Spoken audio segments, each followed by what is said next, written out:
So, bit of music and some movie documentary, The Last Century, will be played. Much love, everybody. Big ups to the chat. Everything's good here.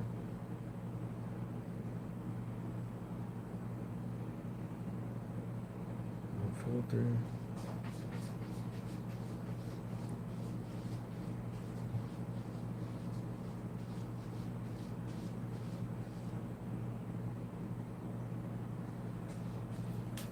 Everybody else full.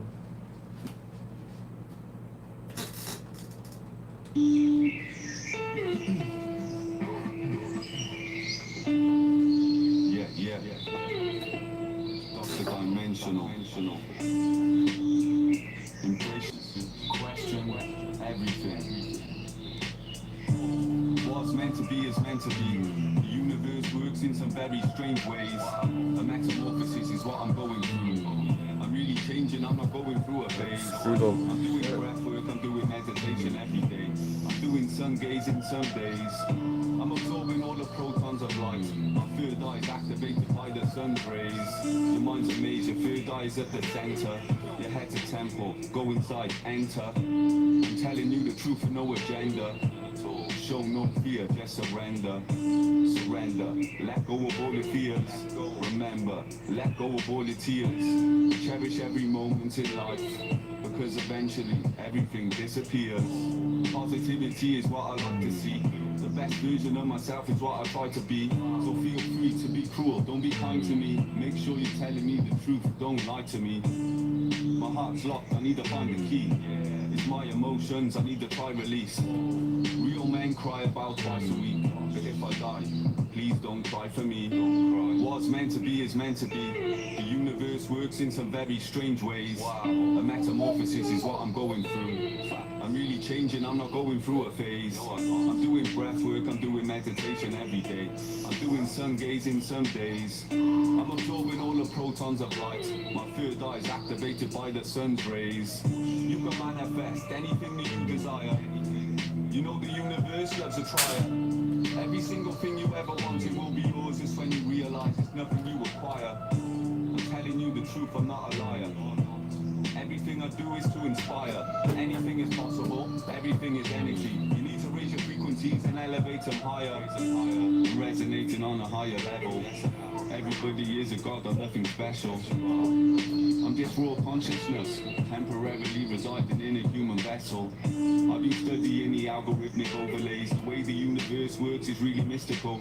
All the energy you're putting out, it comes back to you. So don't be horrible and egotistical. Oh, what's meant to be is meant to be. The universe works in some very strange ways. A metamorphosis is what I'm going through. I'm really changing, I'm not going through a phase. I'm doing breath work, I'm doing meditation every day. I'm doing sun gazing some days. I'm absorbing all the protons of light. My third eye is activated by the sun's rays. Sometimes you gotta hurt in order to know. Sometimes you gotta fall in order to grow. Sometimes you gotta lose in order to gain. Because the best life lessons are learned through pain. Sometimes you gotta cry in order to feel. Sometimes you gotta break in order to heal. We're living in a holographic simulation. Sometimes life's like a dream, it doesn't feel real. Feel real, doesn't feel real. Sometimes life's like a dream, it doesn't feel real. Feel real, doesn't feel real. Sometimes life's like a dream, it doesn't feel real. Feel real, doesn't feel real. Sometimes life's like a dream, it doesn't feel real. Feel real, doesn't feel real. Sometimes life's like a dream, it doesn't feel real.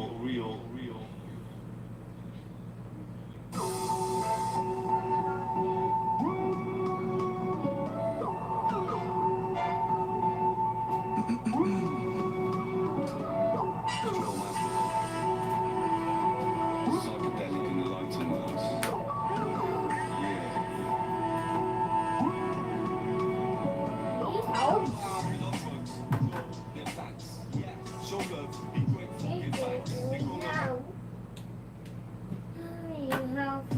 Planting a seed of intention can be very, very powerful. I believe a work in stones is a partnership with stone beings and with the soul of the world. If it's war, I don't care. I will stand and fight. My sword, I swear, is with a cavern sights. I'm protected divinely by my ancestors. Plus I've got a piece of wacky magnetite, and I've got a rare piece of dragon skin obsidian. It's from a petrified, massively reptilian. And if you touch it, it will shatter your meridian. It disintegrate your soul and send you back into oblivion. I blaze cannabis and meditate with amethyst. Don't interrupt me, I will punch you with my hammer fist. And if you touch my gemstones, I will grab your wrist. And when I wave my corpse, everybody vanishes. Whoosh, blam, alakazam. Azazel phenotype is powerful and magical, fam. I leave your belly looking like a packet of ham. Blood stains on your hoodie looking like the flag of Japan. I'm not a thief, I'm just borrowing his jewels. I'm not a sheep, I'm not following the rules. I know it's deep, and you're obviously the muse. Cognitive dissonance, I'm not sorry you're confused. I ain't scared of anything, I never show no fear. I'm meditating with a zest, you like to rule severe. Death is an illusion, but no one hears. If you've got cognitive dissonance, you close your ears. You parasitic parasites, listen close. You've got worms in your brain, and it's really gross. Don't interrupt me when I'm playing on my singing bowl. I will grab you by the neck and snap it like a wishing bone. I've got some activated crystals and some dream captures. I heal your chakra using tantra and repeating mantras. I'm burning frankincense and sage for the soul snatchers. I ain't being humorous, I'm healing bone fractures. Upper echelon, higher master. Dragon energy, fire blaster. You need a preacher for your demons using ayahuasca. The dread to make you grow, it's Ascarasta.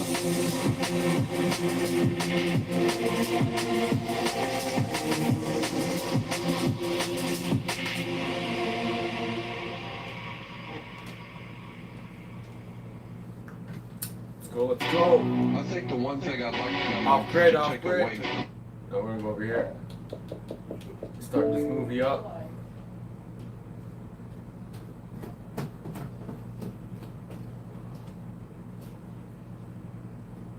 Let's go.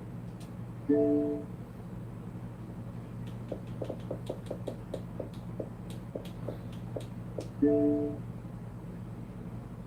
lost century and how to reclaim it.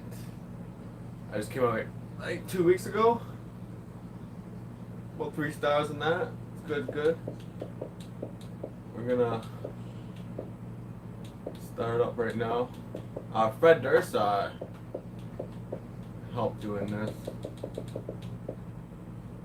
The Biscuit guy. And Dr. Stephen Greer and whatnot. Copyright claim probably, but whatever. Movie start.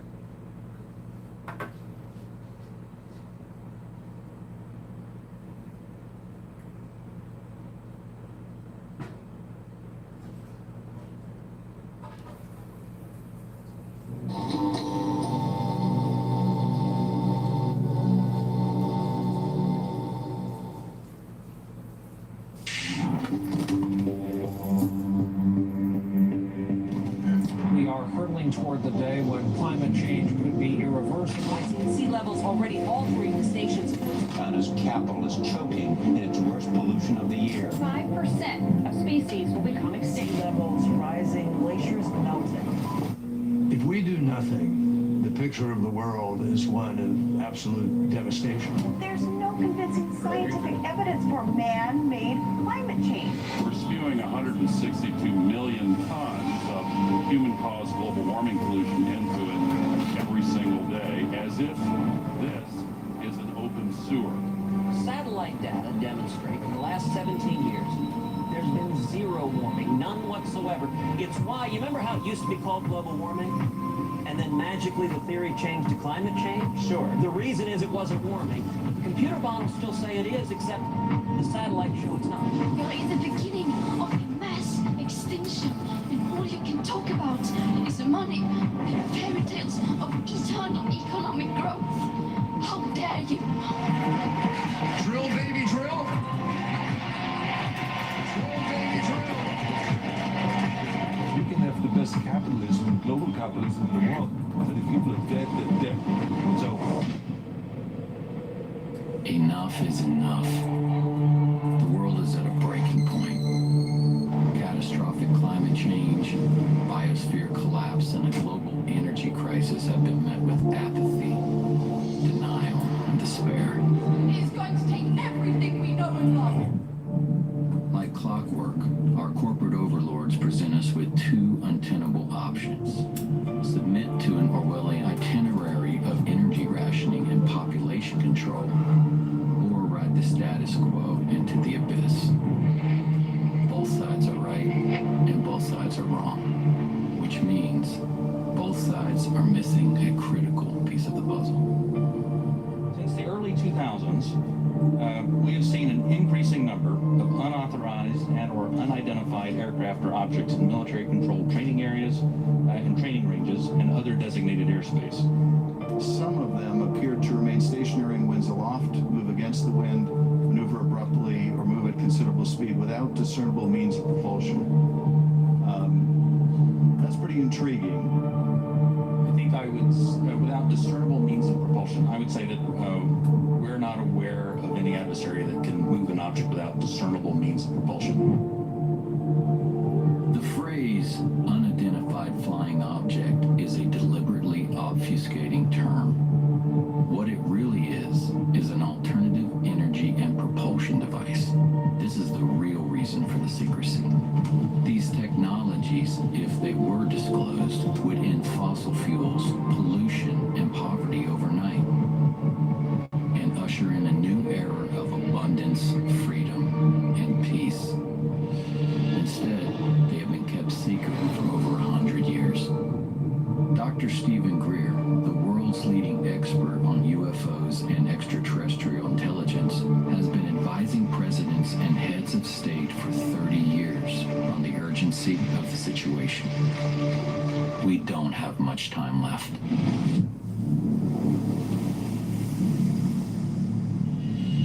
What is this lost century? This lost century is literally 100 years, more than that now, of technologies that have existed that have vanished. I mean, I was just recently in a meeting in Washington with the people who manage the black budget of the United States. They have no access to this material because between the late 1800s and now, the ingenious inventions and sciences that could have moved us off that extinction level path that we're on have all been ruthlessly suppressed, confiscated. And the only way that's going to change is not going to change in Washington. It is not going to change in a large corporation. Unlikely. It's going to change by us, the people doing it. So it's about us.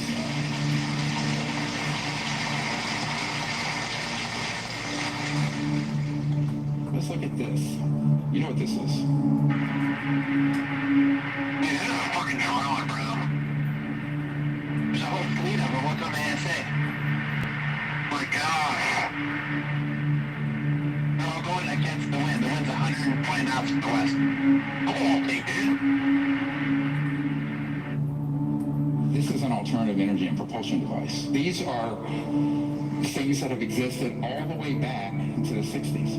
But the one that they call the Tic Tac here off the coast of San Diego, the white one, looked very much like this. These have been made by the Lockheed Skunk Works. And my favorite letter of all time, the head of the Lockheed Skunk Works, Ben Rich, look at the date on it, 1986.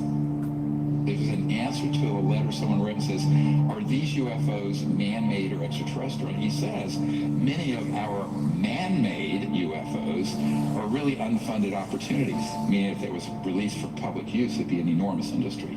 Every meeting I go in Washington, I say, see that thing you guys are all talking about? That's Lockheed Skunk Works.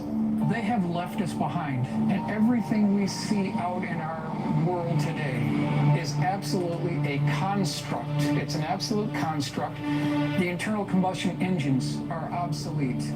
The nuclear power plants are obsolete. The coal-fired plants are obsolete. We have the wind generators. Those are obsolete. The solar power, it's all obsolete. If we could follow the gravity research that the contractors and research institutions have been doing, we could see that bright future as well. So a lot of people say, well, how is this thing moving? There's no fuel on board. There's no nuclear power plant.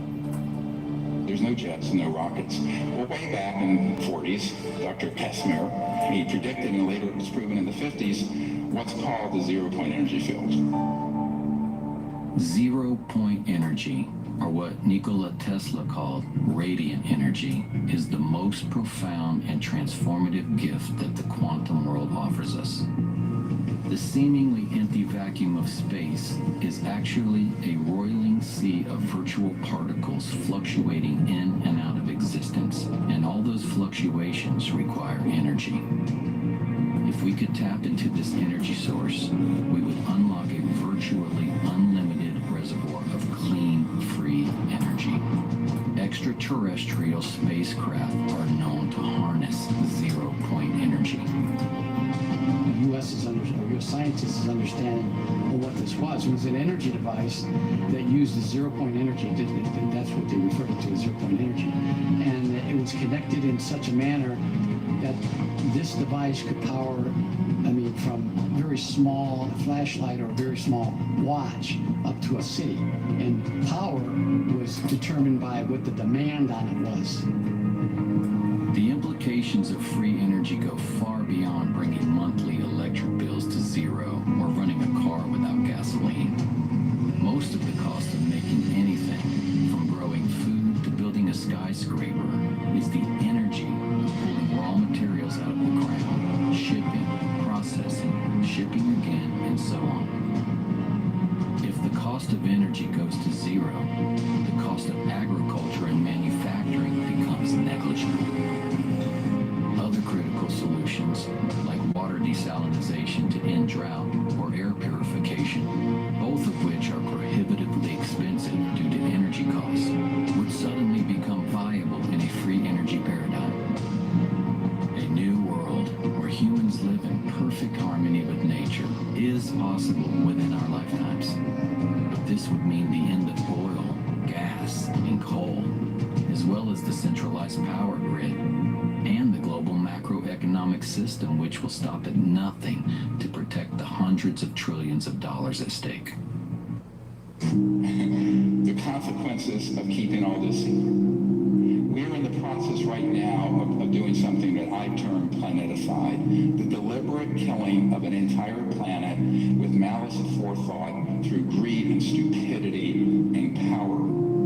All the damage we're going to see in a few minutes, totally avoidable. Every bit of it since the 1920s at least. And we can prove this. I'm afraid that the term planeticide is all too real. The ecocide doesn't really say it. We are in the process of destroying the biosphere, destroying a habitable world for certainly the majority of the animals on the planet. I'm an older guy. I won't be around to see the worst of this, but I have not just trepidation, but terror at what's going to be faced by my son's generation and the generations that come after him. When someone asks me how bad is the crisis, I kind of don't know where to begin. Because what does that even mean? Does it mean what is the threat to humanity? Have we reached some kind of tipping point? There are certain things that get under my skin or that especially alarm me. And one of them is the insect holocaust, for lack of a better word. The precipitous decline in the number of insects, the number of species, the total biomass of insects. A lot of studies put that decline at 80%. When I was a child, when we went on a long drive, especially in the summer, like we'd have to have the windshield wipers on from time to time to clear off the bug splatter. Like you just don't have that anymore. Insects are like the foundation of the terrestrial food chain. Like you can't have a thriving ecosystem without thriving insects. This is the sixth great extinction that's happening on the planet, and it's 100% man-made, all of it. We have to all awaken because of what's happened. I think we're like a frog being boiled slowly. And suddenly we're going to wake up and find out, it's too late. 150 species every day go extinct. Now, these aren't all animals, they're all kinds of species.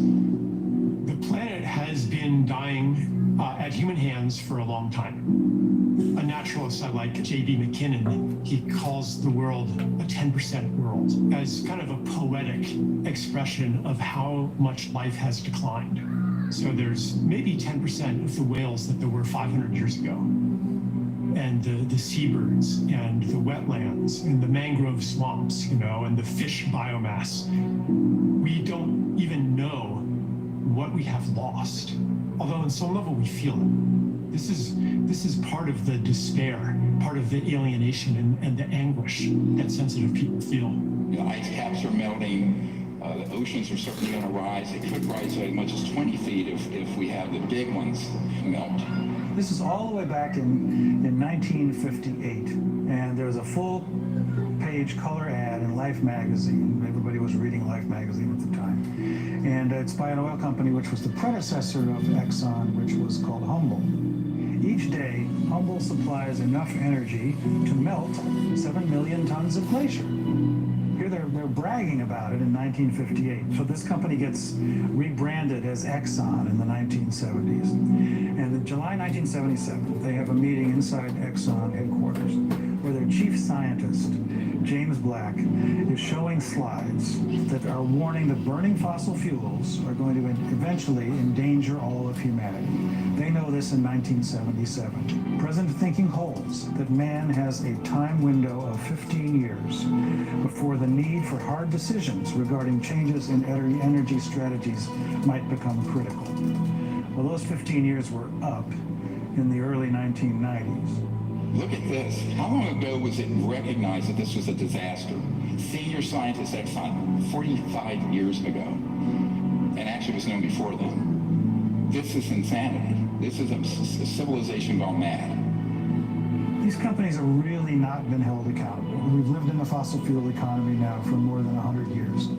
And it's just been accelerating. The amount of wealth has been increasing. You have situations now where the head of ExxonMobil goes on to become the Secretary of State, Rex Tillerson under President Trump. And I'm an environmentalist. A lot of people don't understand that. I think I know more about the environment than most people. So there is really very little accountability that exists. Many scientists, such as myself, have discovered that there are very concerted, well-oiled machines to provide false information, even to scientific and academic programs. It's called capture, where they try to rationalize away this problem and everything's fine. One company, Exxon alone, has funded more than 40 different groups to keep alive its campaign to deny the worst impacts of climate change.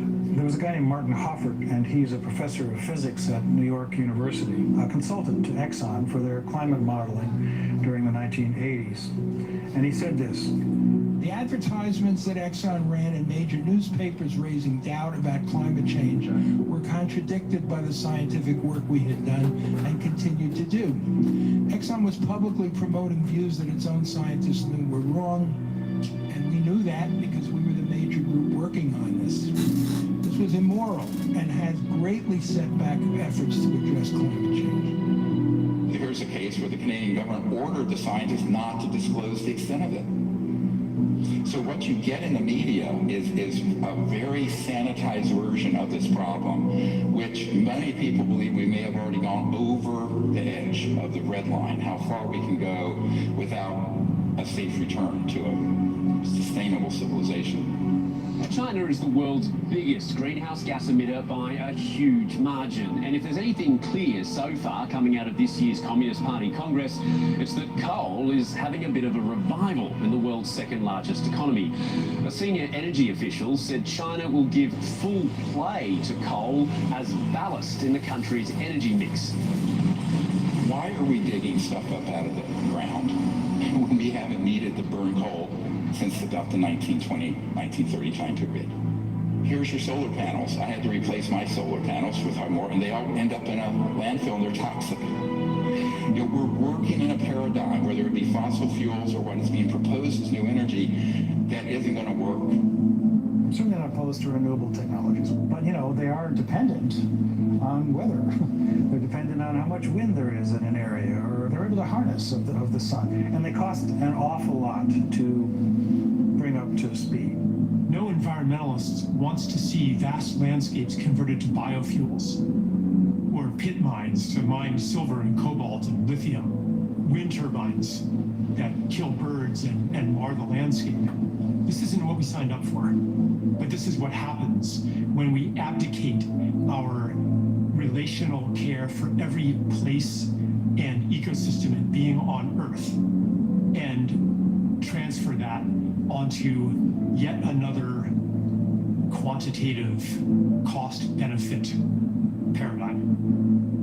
And you have lithium fields. The amount of pollution from these lithium mining operations for lithium-ion batteries in your Tesla, not to mention they catch fire periodically.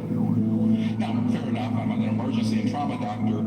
Gasoline cars catch fire more. I can tell you some horror stories, which I'm sure you don't want to hear. And then we have this whole morass of how we're living, you know, on wires that we haven't needed. And so the entire system is set up to benefit a relatively small number of global oligarchs and financial interests that we absolutely have to say enough.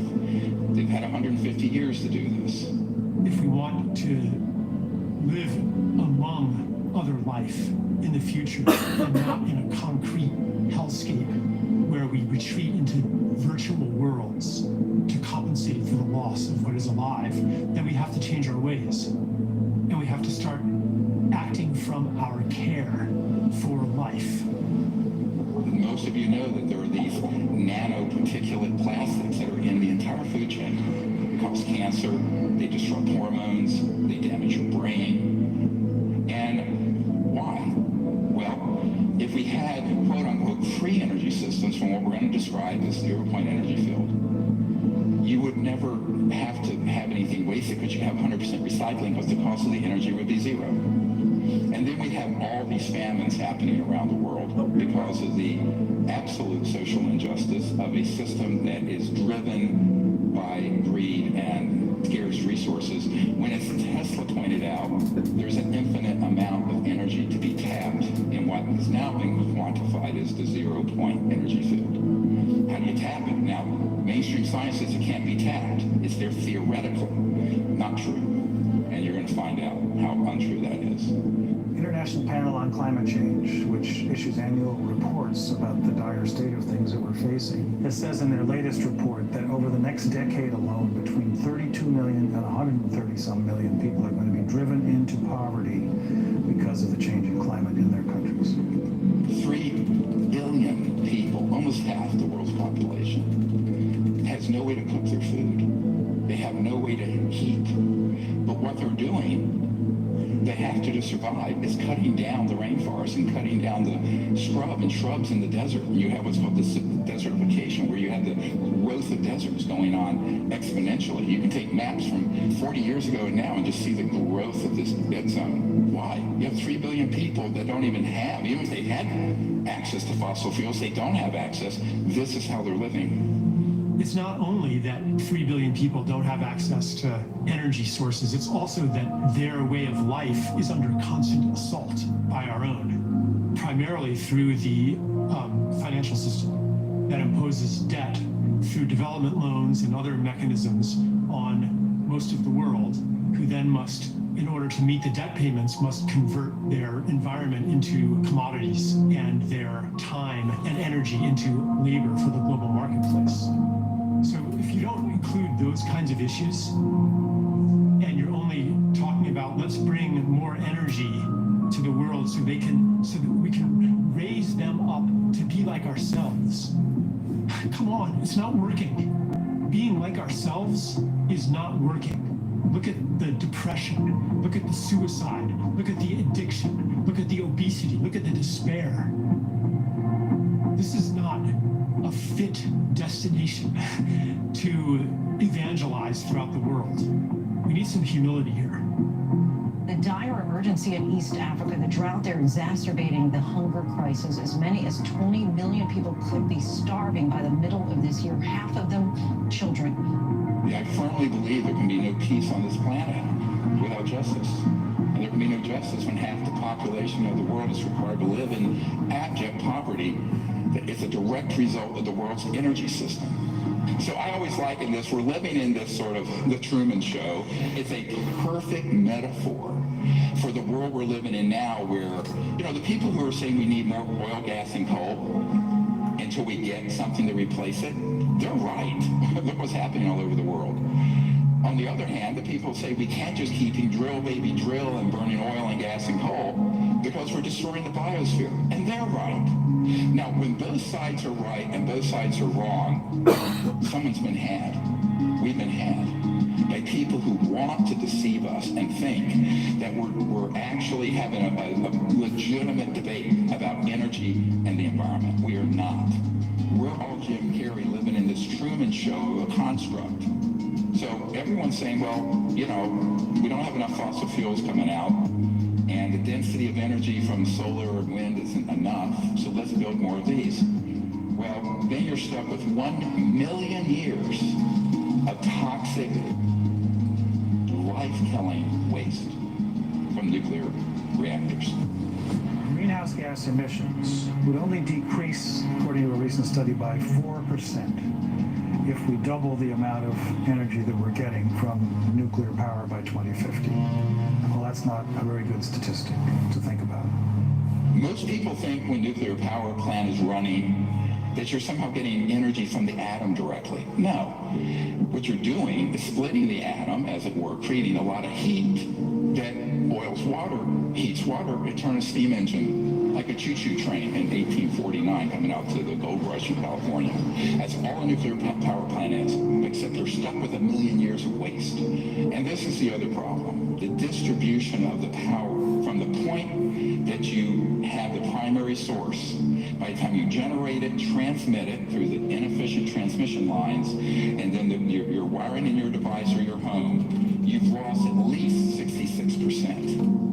So 66% of the energy is completely wasted.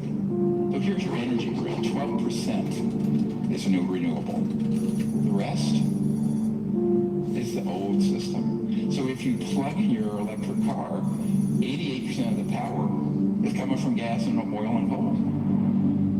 The entire world is running on an energy paradigm of scarcity, meaning that there's never more energy than we generate, and we lose that energy as we move it around and deploy it in different ways. And so energy is expensive, and energy is difficult to get to remote areas. And the energy is important because it's inputs in growing food, and it's inputs in manufacturing, and it's inputs in the economy, and it's inputs in all of these things that make people's lives better and that solve the problems that desperately need to be solved on the planet right now.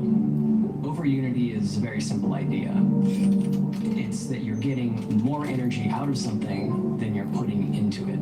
And according to mainstream science, that's impossible. What free energy devices suggest is that there is a limitless supply of usable energy that's always coming into reality, and that we're not living in a universe of fundamental scarcity. So over unity is more than just a breakthrough that's going to live its life in a technical paper. It's not that. It's really the ability of humans to liberate themselves. Yes, there is a history, a long history of over unity systems. For example, Nikola Tesla had one. Basically, his big magnifying transformer that he had on Long Island was such an over unity system. He got the entire Earth itself in resonance. Everything going on that's feeding energy into the Earth starts to feed energy into that wave that he created. So he gets a lot more energy in his resonant wave fed from outside, from the environment in the interior of the Earth. His idea was you could then put in a tap on it anywhere else on the world and extract it free. And of course, J.P. Morgan's take on that was, that's foolish. You can't put a meter on it. So that actually doomed much of Tesla's career at that point when Morgan found out that Tesla was going to produce the energy freely. But I love this quote. If you want to find the secrets of the universe, think in terms of energy, frequency, and vibration. Now, the reason he said that is that when you use what's called a very high voltage system, you can tap in to what Professor Casimir called the zero-point energy field. Some people call it the quantum vacuum. Other people, like Professor Dirac, modestly called it the Dirac Sea. And we just tested a device last month in the Arizona desert, you'll see in a moment, that is based on that. Nobody is really trying to get, for example, over unity, more energy out of something than you put in, because it's assumed that that is impossible. Well, that might be impossible. you don't really understand the fabric of reality itself. They just can't believe it, especially engineers, because I know how we were taught, right? There is no vacuum energy. You're just a kook when you think so, right? If they took a little more physics, they would go, well, maybe. It's not a small thing. It's not a matter of finding proof for some technology, for some invention, and convincing everybody of it. You can't convince somebody of something that so totally contradicts their basic assumptions about the universe. But what if there's a pool of energy available to us that we didn't even think was possible because we're operating on these 100-plus-year-old assumptions? We can't find this excess energy simply because no one's looking for it. So-called empty space isn't really empty at all. It's actually full of energy. So instead of being like kind of a quiet, empty lake, it's more like the froth at the base of the waterfall or something. But when you go and look at the numbers, you find out that there's enough energy in the volume of a coffee cup to evaporate all the world's oceans that you could get at all of it. And here we have a car from 1921 running without a plug. Now look at this old car. And it was pulling energy out of, they just said, out of the environment. They couldn't quantify what, but they had the correct frequency, and this had a battery and some wiring, and it was running around without being plugged in. Memo to Tesla Motors, go and research this. Get rid of your plugins. And this is one of my favorite, 1902. Get rid of your plugins. An engineer named Stubblefield with Tesla. He had something they called the Earth battery. Oh, here's Tesla. The Stubblefield battery. And it had rods going into the Earth and some wiring. And it was picking up this magnetic flux field of the planet. And he was running his farm. And Tesla was there with him. 1902. So when I say 100 years, lost century, no. I do not wish to talk about it myself, but I've been the victim of quite a bit of suppression. So has any other legitimate researcher in this area. The government is protecting the interest of the oil industry because they're in bed together. Tremendous amounts of contributions for politicians come from these huge companies, and these huge companies have been covering up for years what we're doing to the planet. Today, we don't have so much big kingdoms. We have cartels. We have a whole set of cartels in an area, interlocking corporations, and behind this, we have a few people who are quite wealthy and who own most things. Any time we have a very powerful cartel or set of people that control a lot of things, that resists any means of changing its inflow of control and its inflow of funds and money and its power. You know, everybody's trying to be the big monkey. It's really as simple as that. Here we have all the methods. Some of these are common sense, but every one of these are ones I have encountered and investigated personally with geniuses, engineering geniuses and physics geniuses, but strategically impaired inventors. Black shelving. So someone comes along, they offer you $20 million for your device, it's a corporation, they put it on a shelf. Boom. National security orders. We're going to show you one from a man we just met with. Patent seizures. Financial entanglements from investors because they're doing their whole business and legal strategy wrong. Legal entanglements where they end up in court. Threats to the individuals. I had a guy under contract building one. All you have to do is have some thugs come in and say, you, your wife, you're dead, you stop this. And he stopped. And then scientific fraud. The more powerful the agency, the more powerful the group, the more powerful the cartel, the more they will resort not only to legal means, but to extra legal means to suppress their competition. For example, the greatest espionage in the world is industrial espionage between one corporation and another right here in America. They're the ones that hire all the spies and the spooky equipment and everything like that by far more than the intel agents do. It is not one cartel. So there are many, many groups in energy, and each of those has become very powerful in its own area, and each one does not wish to see simple little electrical taps pulling out enormous energy from the vacuum. They would much rather see you burning a lot more oil and so forth. So there's something nefarious afoot. It kind of makes sense from right, I'm threatening oil monopoly and things like that. Okay, so I said pretty early on, the problem is suppression. It wasn't really how do I make a free energy machine. It's how do I not get suppressed? Because like, what's the point? If you make it, you're just going to get clobbered. And then you have a really big one, media corruption. Well, why doesn't everyone in the world know these things have existed? Because, as you'll see in a little bit, the media at a certain high level have operatives from the intelligence community who kill stories on demand. And then the worst, of course, when it works. It's not totally mafia type stuff. It's not like, you know, you just flat this out. There's some of that. The typical threats spread to the family, right? The typical mafia, right? It's not just watch the Godfather family, right?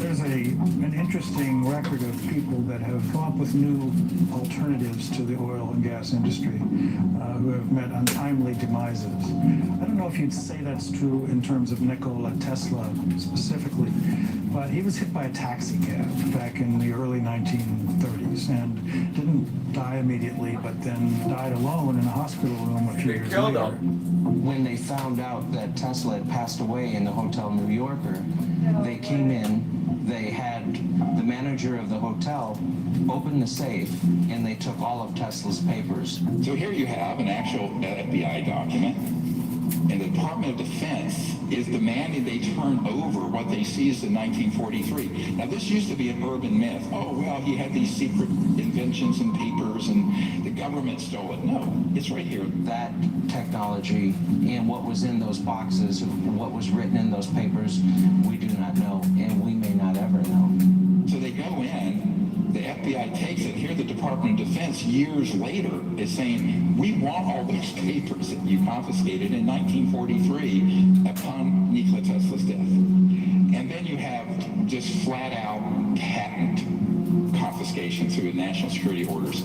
Look at this. This is 12 years ago. 5,135 inventions seized under national security orders. In 1971 list includes patents for solar photovoltaic that were subject to restriction because they were more than 20% efficient. The most efficient solar panel you can get right now in 2022 is 22.8%. These were way past that in, how many years is that? 51 years ago. Okay, we're not talking about an extraterrestrial spacecraft or anti-gravity or gravity control. We're talking about just a super efficient solar panel. Those are confiscated. This is one of my favorite statements of this report. One may fairly ask if disclosure of such technologies could really have been detrimental to the national security, or whether the opposite would be closer to the truth. Yeah, we hear the words vital interests of national security. Well, what we're really talking about there in terms of Iraq, for example, in the early 2000s, which was all trumped up. There were no weapons of mass destruction. That's what was being touted by the media, Sir Judith Miller at the New York Times and others, to justify what we were doing to get rid of Saddam Hussein. But in fact, the only national security implication of that was the oil industries, what they get from it. But again, what does national security mean here? Oil, gas, petrodollar, Goldman Sachs, JP Morgan Chase. That's the national security in the abused, corrupt system. It's a policy that the military seems to feel is necessary for national security. However, at this point, we often wonder, 50 years after World War II and the Cold War, whether such sequestering is necessary, especially when fossil fuels are a major cause of global warming. So here we have a man. He was fired, Dr. Tom Vallone, his PhD physicist. He was a patent examiner, and he saw these amazing technologies being confiscated. This is not a conspiracy theory. And he blew the whistle. They fired him, because he saw things that would save the planet. Now, this was way back in the 80s or 90s. Patent sequestering, which is actually called secretizing, the public needs to know at least that every major military agency has a representative at the Patent Office. Patent Office in its current approach is it's actually breaking the law. It's trying to make happy the physicists who are with American Physical Society to keep them in power with their ideas, you might say, and withhold from public use good inventions that could solve our problems, like the energy crisis. Boeing had just finished some work on some propulsion system. Boeing had done it for the Air Force, and they finished the job. And then they applied to their customer at the Air Force for permission to use it on Boeing's commercial airlines, and they were denied. An example of the ongoing suppression of things that seem to be innocuous and a slight improvement in technology. So, you know, T. Henry Moray had a device, no input energy once he got it set up, output 50 kilowatts. He had multiple assassination attempts and finally was bankrupted and is left. This was the 1930s. There is absolutely no question that T. Henry Moray had a system that produced about 50 kilowatts out of a 55-pound box. There's all kinds of skullduggery that happened there. The Russians even tried to kidnap him at one time. It reads like a James Bond movie, but it's real. It really happened, and it really happened here in the United States. Here's a friend of mine. He was a Wright-Patterson Project Blue Book guy, but when he retired, he built a device that you could put on the air intake of a car. This is in the 80s, where you would get anywhere from 20 to 40-some% more range, miles per gallon, on conventional. I treat air, and out of air, I make it more than just providing oxygen for the combustion process. There are combustion-stimulating molecules and radicals generated in this process. Thunderstorm in a bottle. He had his lab vandalized, everything stolen, bomb threats, etc. This is a colonel who put his entire life savings into something in the 80s that would have been a game changer. But it wasn't a free energy device. It wasn't something just running out of the 0 point. It would have just gotten more efficiency and cleaned up the air. The Environmental Protection Agency is a bit of a dictatorial police agency. They call themselves a protecting agency, but they are a police agency. EPA cannot approve a fuel-saving device. They put out reams of documentation stating that something will not work. This gentleman actually took a device from a Russian immigrant and another and kind of packaged it. He didn't actually understand it that probably much. killed the guy. And you had 26, almost 27 watts going in, 7,460 watts going out, and tested and verified by multiple labs. Ray started developing this idea 8 years ago. For the past year and a half, he's been trying to get someone in the U.S. government interested. So far, he's had little luck. Ray says he's been getting the same reaction he got 30 years ago when he first proposed his theory. Get this guy out of here, he is crazy. Ray says it's paranoia. The scientific community isn't willing to accept teachings opposite all previous learning. And the military aerospace industry is afraid to admit decades and billions of dollars worth of research have been wasted. Now, unfortunately, this disappeared because he actually took the ideas from some geniuses and was trying to make a lot of money. And so his became, I'm calling this crazy invention. It's not very nice, but I mean, it's kind of crazy. And here's why it's crazy. They think I have the best thing since sliced bread, and the world's going to be the path to my door. And they don't realize they're going to have corrupt interests from the national security state, corporations, and all kinds of other people stop them. The men in black. They think they're going to do a normal investment and normal venture capital and patent it, or keep the secret sauce of how it works away from everyone. And in every single case, for 100 plus years, they've taken that knowledge to their grave. You've seen the paranoid inventor, plenty of stories on those guys. It's my precious.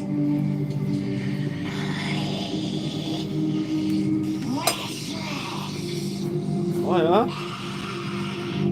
I can't share my secret. Everybody will take it from me, right? That this paranoid, I have it, this is worth gazillions of dollars and everything else. And they're so naive, they have no idea. At first they think they're the first, right? Have no idea of the history of this and what happens to the others. So, having done that for 31 years now, I have been dealing with people with these devices since 1991. Almost all of them fall into some part of this syndrome, and it's a tragedy. You'll see the device, I'll have engineers come in and test it, and they go, oh no, I'm going to keep it secret, nobody can know but me, and I need to make a bunch of money. They want to be the next Rockefeller of energy. And the next thing you know, they're dead, or the device is confiscated, or it vanishes in a buyout.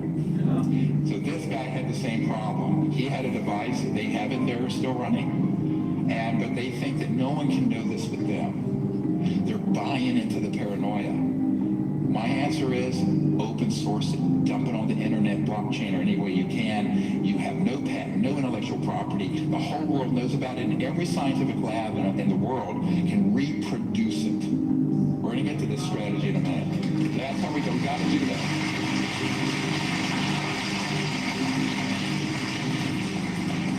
Because the very definition of insanity is doing the same thing over and over and expecting a different result. That's attributed to Einstein. But how true is that here?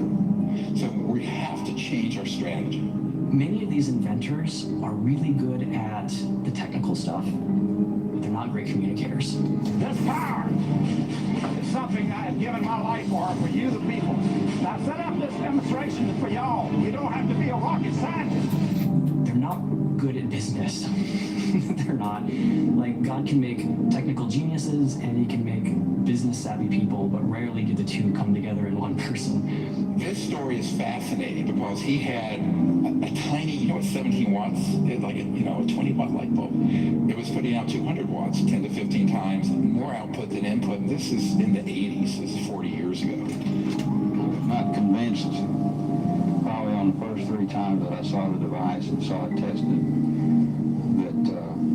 that indeed it put out more energy than it took in. I am convinced now.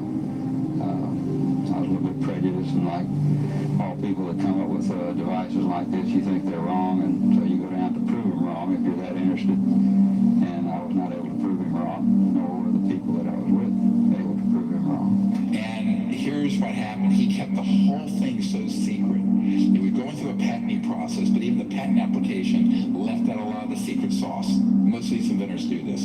Fatal mistake. And what happened is that it was all covered up, that he actually was taken to court.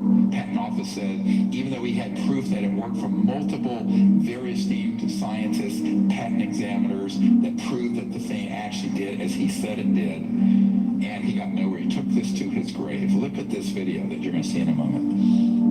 Mr. Newman has been fighting for a patent for years. Many, therefore, considered it ironic when a federal judge appointed the former head of the patent office, William Schuyler, to decide if Newman's device did or did not work. Mr. Schuyler, who is also considered to be an expert on electrical engineering, didn't take long to make his decision.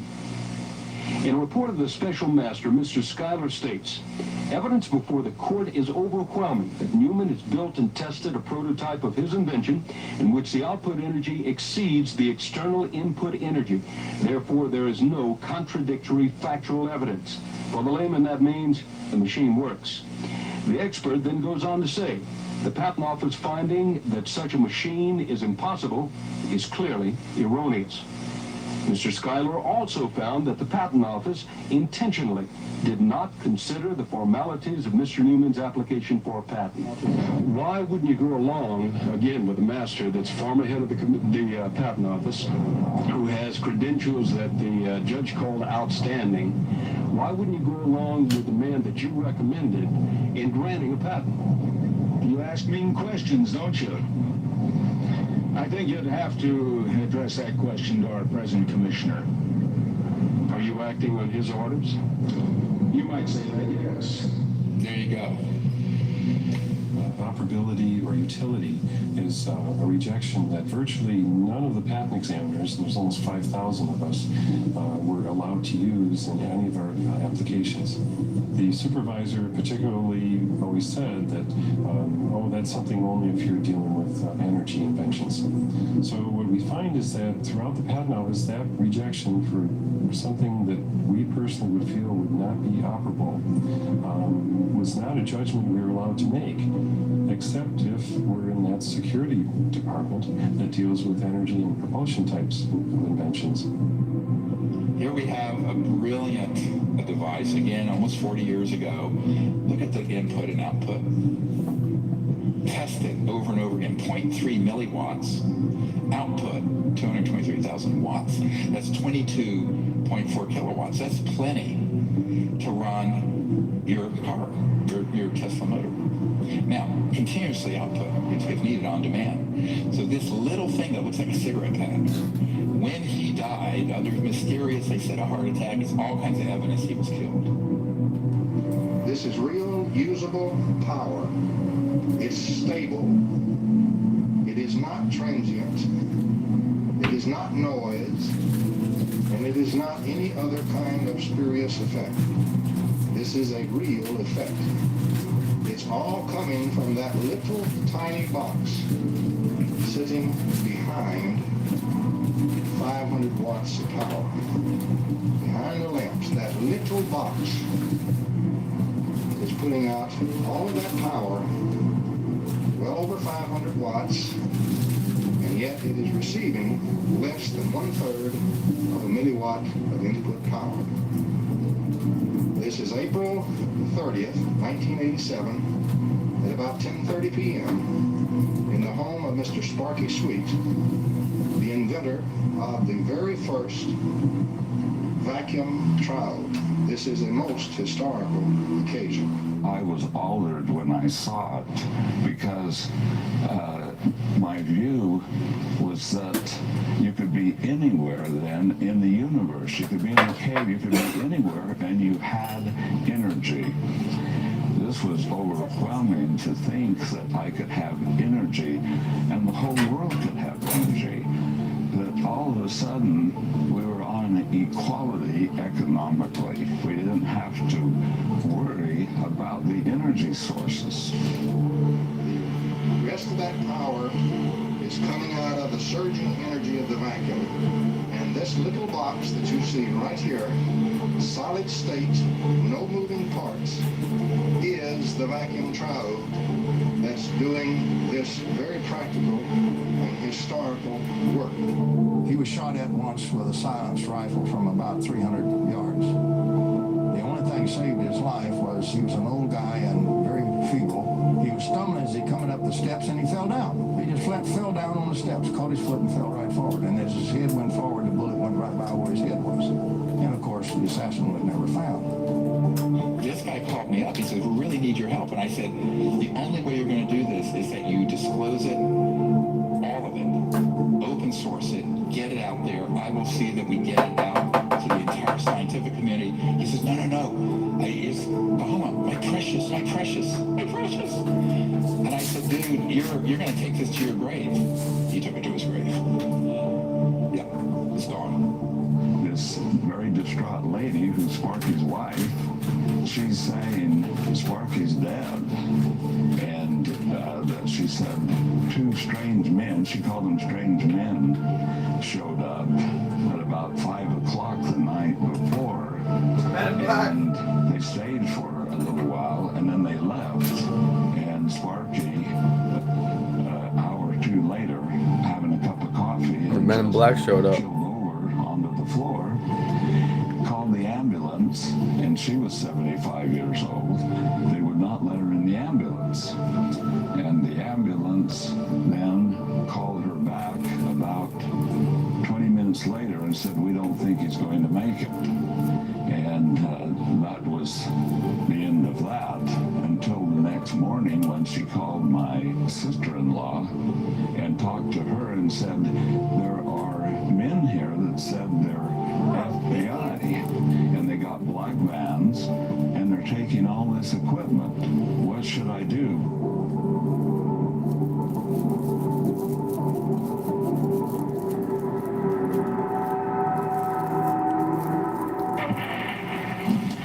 Good afternoon and welcome to this edition of Eyewitness Newsmakers. I'm your host, Doug Miller. On March the 23rd, chemists Stanley Pons and Martin Fleischmann rocked the world of science. They announced that they had achieved cold fusion in their laboratory at the University of Utah. The promise of a cheap and a plentiful energy supply grabbed the world's attention. It didn't put out a lot of power, but what was scary is that this in 1989, it made the, cover of all the magazines. The way they took that avenue of discovery out of the scientific world is that there were people who were paid, who were corrupted through scientific fraud at MIT. Next slide. Dr. Eugene Mallow, dear friend of mine, PhD, Harvard and MIT, brilliant man. There was a man named Eugene Mallow who it's quite possible was eliminated by the powers that be in the fossil fuel industry. He died in 2004. He was murdered that year. But Mallow was an extremely important figure in the alternative energy world, especially in terms of what's called cold fusion. And he was at MIT in the science office for education when he saw how they had changed the data on the reproducing the Pons-Fleischmann experiment. And he blew the whistle.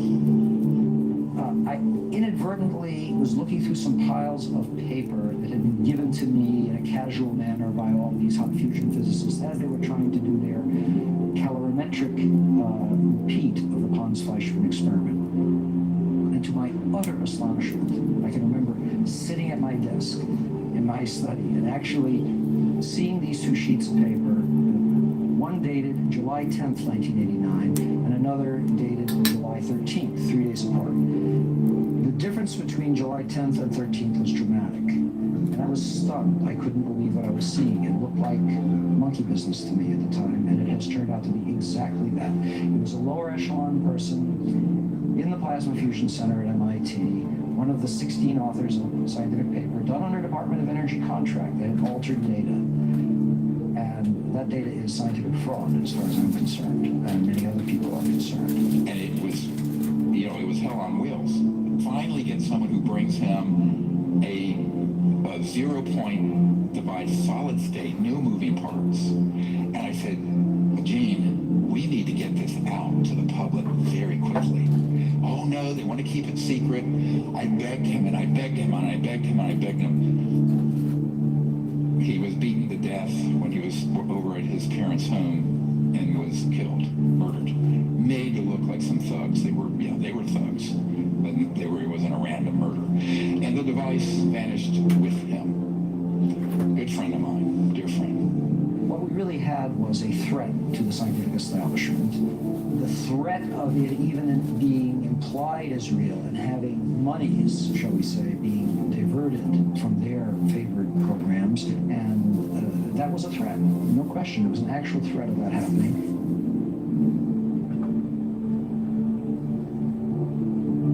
U.S. scientists making a huge breakthrough. A source tells CNN that for the first time ever, researchers have been able to create energy from a fusion reaction. Now, Laura, I could explain all of this in great detail, of course. But basically, it's a giant step towards a clean energy future without dependence on fossil fuels. It is the first time, by all accounts, they've gotten more heat out than they put in. Not so fast. This supposed breakthrough, announced just as we were finishing this film, is a total distraction. The net gain, 0.1 kilowatt, is enough to boil a kettle of water and not much else. But what is truly baffling is that they are not counting the actual input required to power the lasers to get the machine going. When you count the energy it took to generate the fusion reaction, it's actually a 1,200 times net loss. Furthermore, fusion reactions can generate heat in excess of 3 million degrees, which would ignite the oxygen in the surrounding air if a breach ever occurred. Everything about this is, at best, wrong, at worst, fraudulent. So why is this fake solution being pushed by every media outlet on the planet, when we have had real solutions hidden in classified programs for 100 years? Different people have different devices. Of the ones that have promise, there's certain themes that keep re-emerging. The first theme is torsion physics. Torsion physics is a fancy way of saying something that spins like this and something that spins like this. Think of it as like an hourglass shape. I think that it has to do with it representing the way energy moves in the universe. At the biggest levels, like the galaxy, it's a spiral. A tornado on Earth is this vortex motion. Our DNA is a stranded spiral. A second theme is plasma. A lightning bolt is plasma. Right? The spark gap in a car is plasma. So plasma is the fourth state of matter. Solid water is ice. Add more energy, it melts and becomes water. Add more energy, it becomes steam. And then if you were to add even more energy, say through running an electric current through that steam or through any gas, you end up with plasma. You can think of it as maybe this liminal state or in-between state between the physical world and the non-physical world, whatever that is. There's some evidence emerging that plasma can provide a shielding of inertia. So if you imagine that you're a UFO and you need to zip around at crazy speeds, you can't pump the brakes too fast, otherwise everyone's going to slam into the windshield, right? But if you had some sort of inertial shield around the craft, i.e. like a plasma shield, you might be able to eliminate the inertia surrounding that and keep the occupants safe. I think this is why the UFOs seem to glow. Plasma glows. A third theme is that of the ether. The conventional or mainstream understanding of the base level of reality is maybe the quantum sea, tiniest particles all bumping into each other.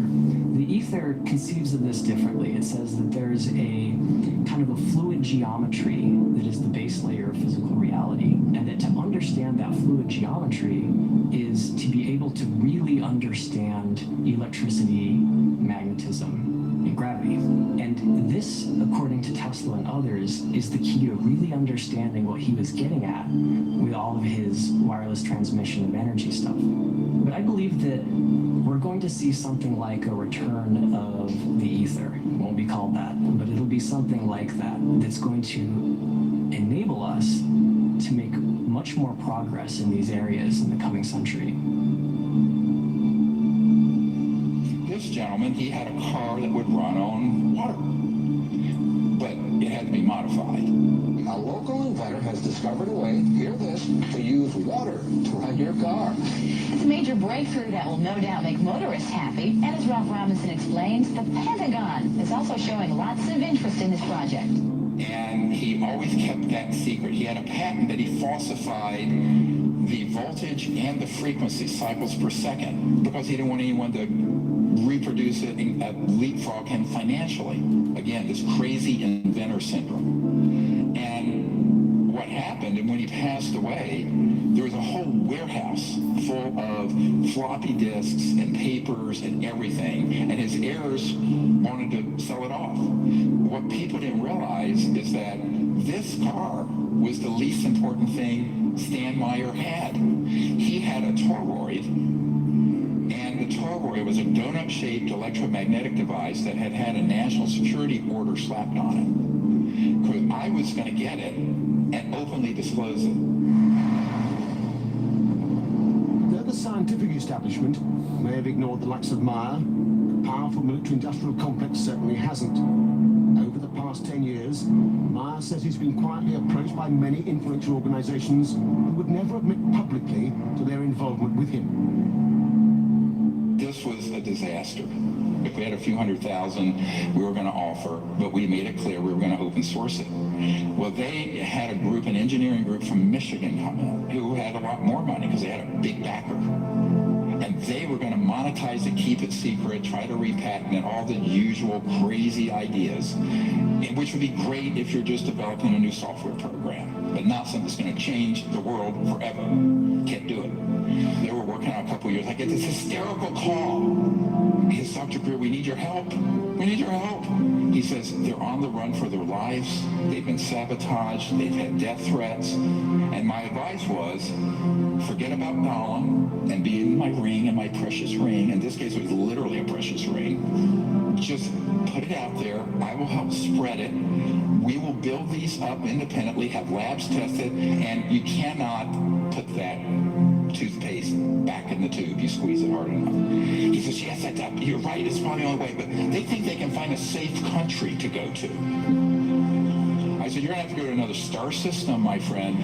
I literally said that. No way that's going to happen. So, sure enough, I find out a few months later, I meet with a high-tech guy in Orange County. That entire team was assassinated. The one survived. It was just crying like a baby in this man's office. Technology shows that we can release energy up to beyond 2.5 million barrels of oil per gallon of water and do it safely. So it gives us the ability to not only sustain and maintain the economies of the world, but also give us the abilities to handle the environmental pollution problems at the same time.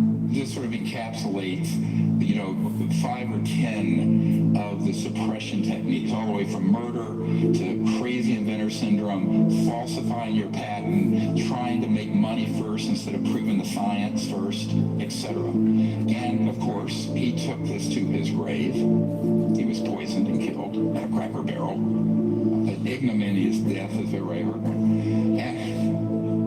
Stan Meyer's water engine points us to a deeper mystery concerning energy in our universe: microscopic ball lightning. The late physicist Ken Shoulders developed a technology called charge clusters, which are likened to ball lightning. When they are discharged, they actually tap into the zero-point energy field. This is where most of the power in Stan Meyer's device was coming from. Like Stan, Ken Shoulders faced terrible suppression. And so I met with this CEO. He says, yes, they approved a $5 million grant from DOE so we could develop this further, because one of the effects it had that they were really pursuing was putting low-level, initially, radioactive waste in these charge clusters. And it would cause isotopes that were non-radioactive to be created. What does this mean? Clean up all the radioactive waste.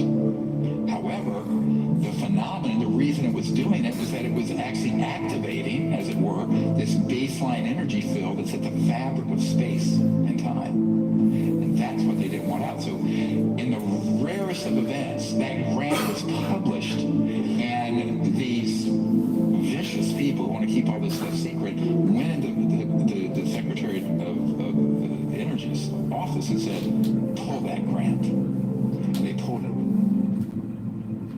Another technology to harness the power of ball lightning is being developed by a team of engineers in Florida. They have successfully tested several prototypes that allow any internal combustion engine to run mostly on water. A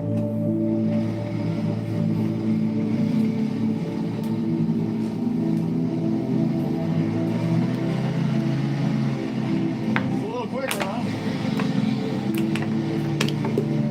This is a phenomenal system, patented, but it runs internal combustion engines on water with a little bit of gasoline in it, so you don't have to modify the engine. It won't rust. What this means is, with Stan Meyer, you really had to have a different kind of engine and spark plug and all that. This conventional spark plug engine, all of it, because it has enough of the lubricant oil in it that it won't just freeze up the engine. And this is really what he's doing. Stan Meyer, this device, and many of the others, Ken Shoulders charge clusters, they're creating these small, microscopic ball lightnings that when they discharge, are tapping into that zero-point energy field and creating the motive force. That's why the concussion from the thunderclap is so huge. There's a huge amount of energy, and it's actually sourced from the vacuum energy.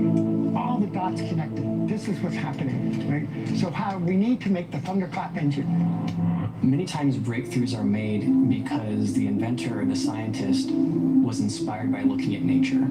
The same systems and the same mechanisms that exist in nature that you can see can also exist in the devices that you build. So by trying to mimic that, you can tap into the intelligence that nature has already shown you when it comes to being efficient with the energy transmission mechanisms.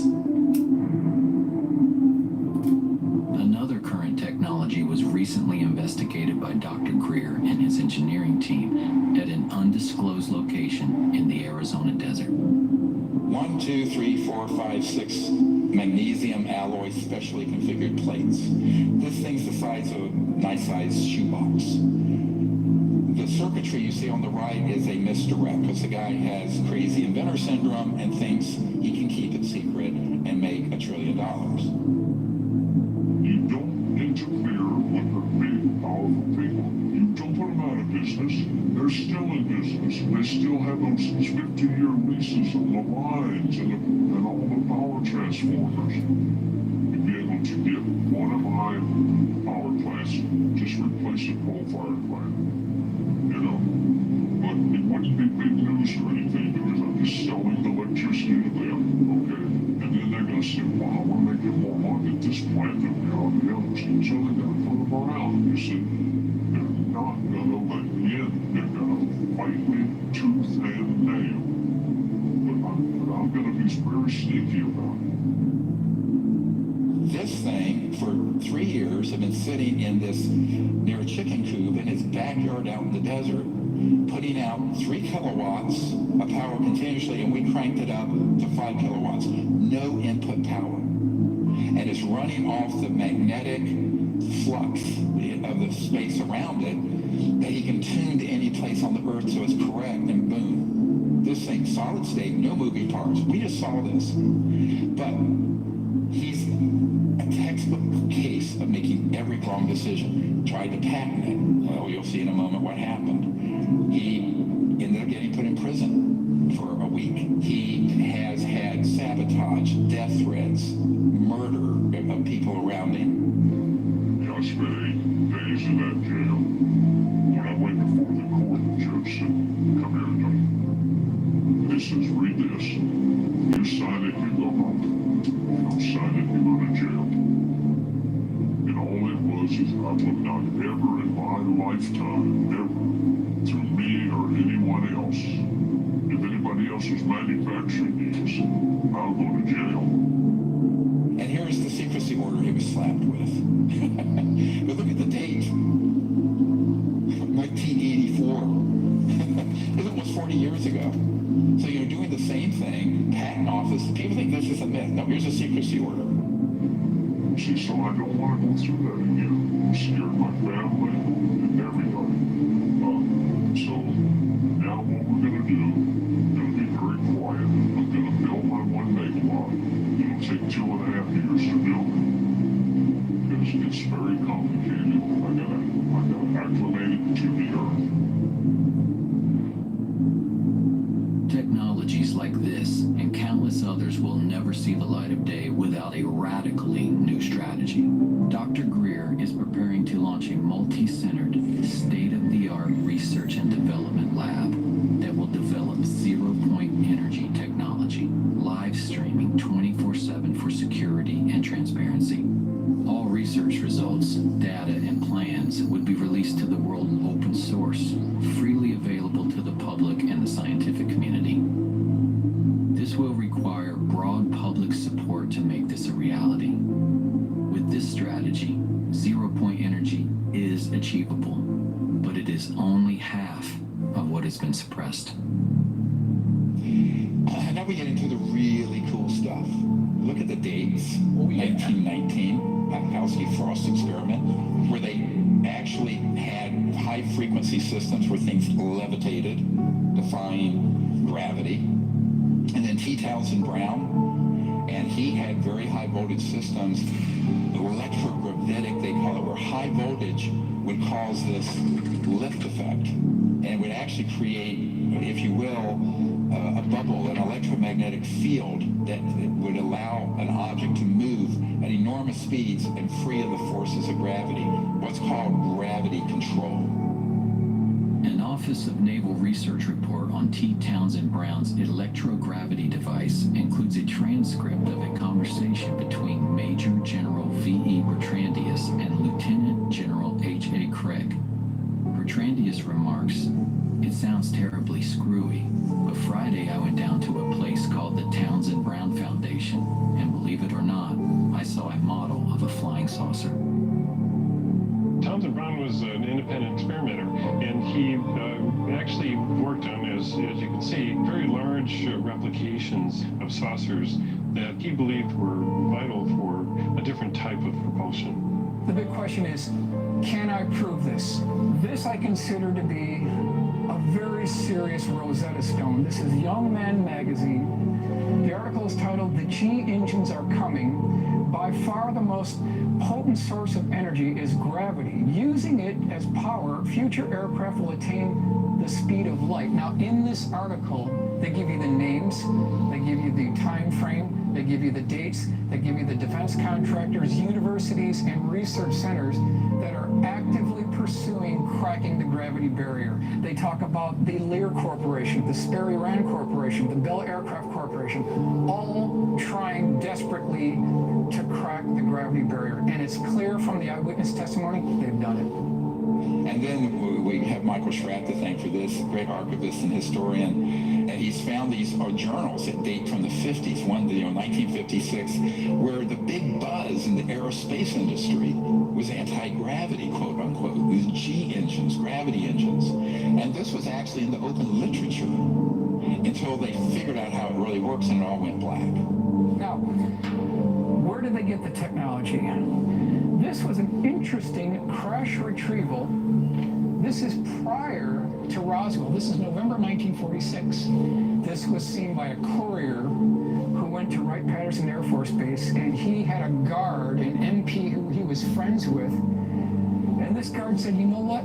I got something I want to show you." So he brought him into this facility at Wright-Patterson Air Force Base, and there was this craft sitting there. And this little red dot that I have here shows you the attempted point of entry. They were using a diamond tip drill bit to try to get into this craft. So the question is, if this is one of ours, why would they be trying to get into this? So is this the beginning origin point of a reverse engineering program? Some of the UFO crash retrieval material, we've looked at it and we found that the materials used are very strange. When extraterrestrial material is recovered through military crash retrievals and its metallic structure is examined under a microscope, the metal is so pure that we could not replicate it, even in a vacuum in space. This is because extraterrestrial crafts are not manufactured on a Ford assembly line the way humans would manufacture something. Everything in the material universe has a frequency and a corresponding sound vibration that creates and sustains its being. Extraterrestrials manufacture objects by first creating a resonant frequency. For instance, the frequency of a flying saucer. This is a sort of vibrational blueprint that interacts with the substrate of the physical universe, pulling into existence from other dimensions atoms and molecules that then organize and condense into the structure of the object being created. In this way, extraterrestrial material is literally manifested into being, like transdimensional 3D printing or Star Trek's replicator technology.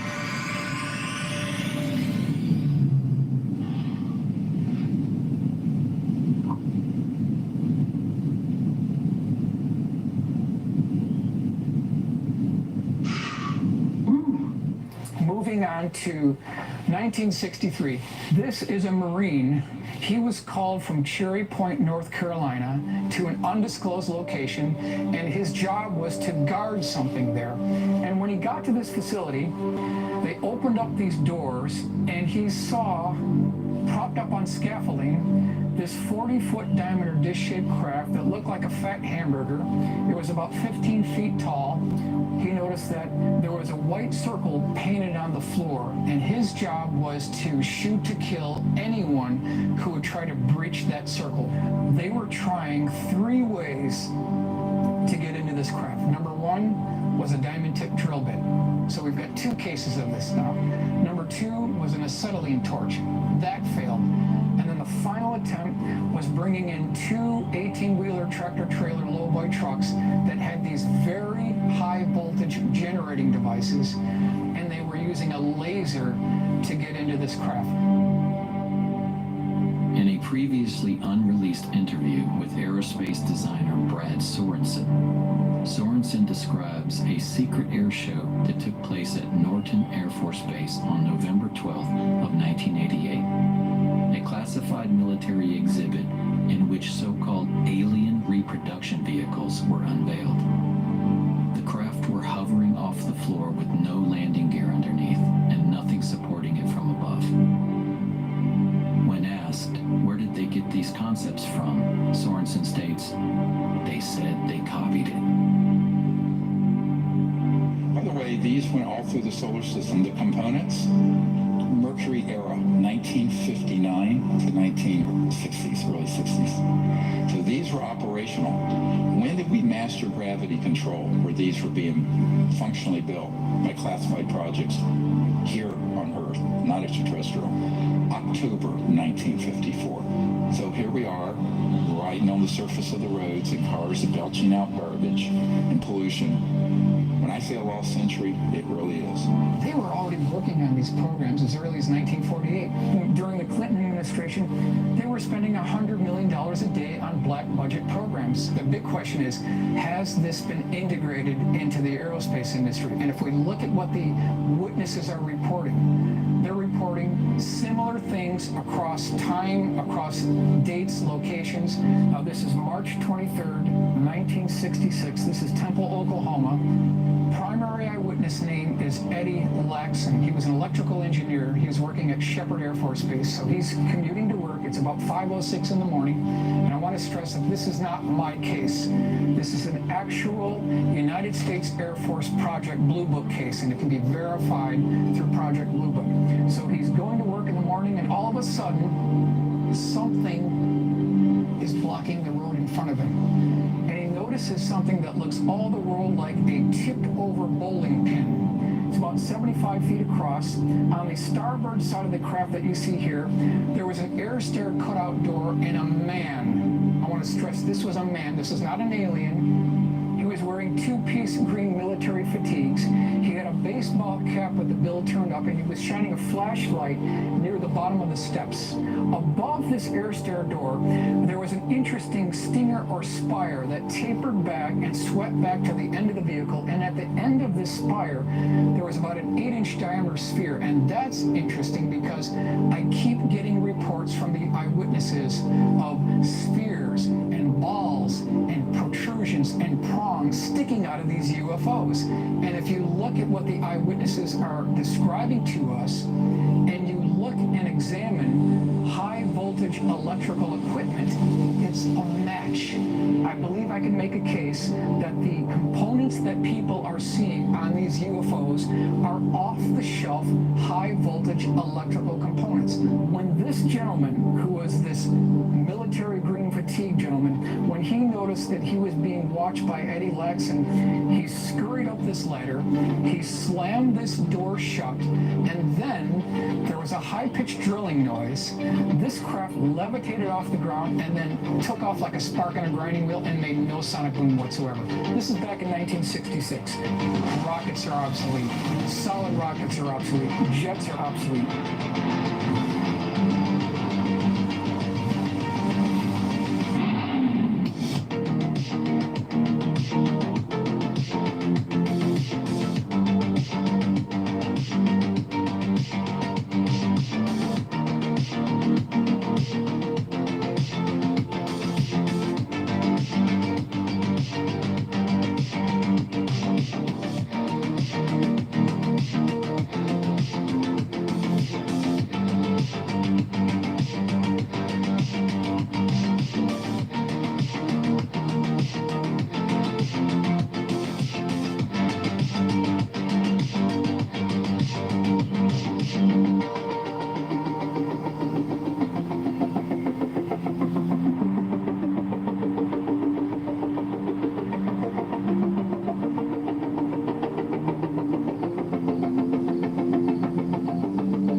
how this be true and we're still flying jets. Elon Musk tweeted this out.